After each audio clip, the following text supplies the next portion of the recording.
What's up, POE? Hope you guys are doing well. It's week 5 now, April 27th. And looking at the schedule, you have only got 4 full weeks of school left. Crazy stuff. All right. Well, you might be wondering, what are we going to do this week? Well, check it out. Here's what you're going to do. So first of all, your essential question, I want to throw that to you here. It is, what are the relationships between distance, displacement, speed, velocity, and acceleration? Okay? So this activity is called Self-Propelled Vehicle Design.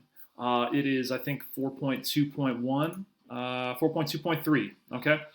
And you're going to be kind of exploring that this week. So before I get too much further, let's look at our CCQs, right? Our comprehension check questions. So last week's CCQs were as follows here, and you can pause this video to check your answers if you need to. These answers will also be in the description. But then this week's CCQs, here they are. All right, so first, I tell you that iron is brittle. It has low ductility. How does this mean iron reacts when pulled too hard?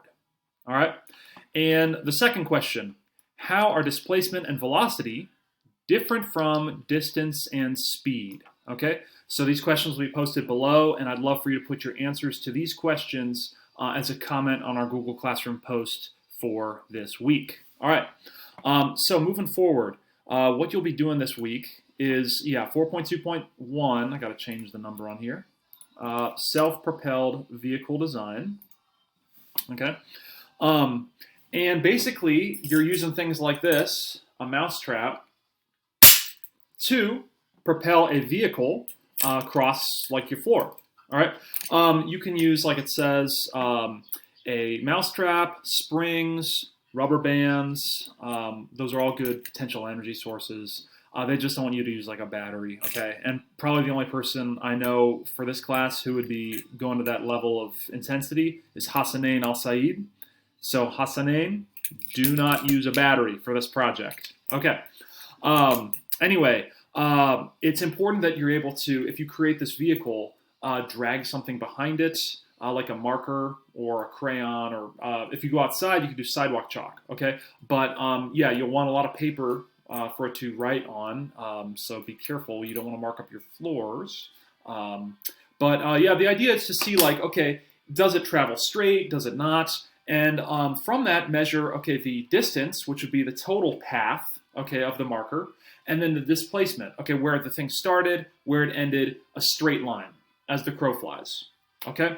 And of course, speed will be taking the whole distance into account, divided by time, right, like miles per hour. In this case, we'll probably use feet per second, okay?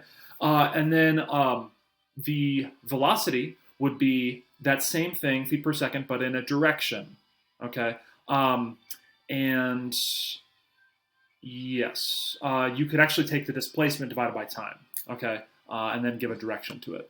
All right, so I want to keep this video quick. I'm trying to wrap it up in the next half a minute here. So yeah, self-propelled vehicle design, this is it, 4.2.1 on my PLTW. This is the assignment I'm throwing to you. I know you may not actually feel like putting together a vehicle, or you have some other projects going on. For me, I'm working on a lot of stuff on Fusion 360, so that's why I didn't actually create a vehicle for this video. So let's say that you got other stuff going on, you're too busy with that.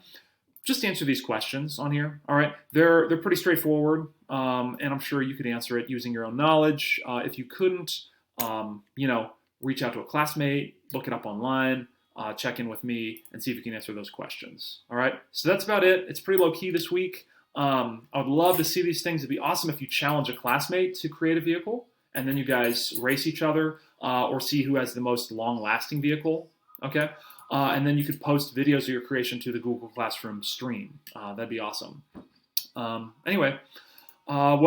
If you're doing any other things that are STEM related, okay, if you're doing any cool projects, or maybe even just some art that you want us to see, I'd love to see those pictures too on Google Classroom. It doesn't even have to be like class related or like this week related or anything like that, okay? I just want to see what you guys are doing. That's it from here. Let me know if you want to see what I'm doing on Fusion 360, doing a lot of cool stuff on there for IED and robotics. But yes, you can reach me at this address. Pause it to grab it. That's it. Later, peeps.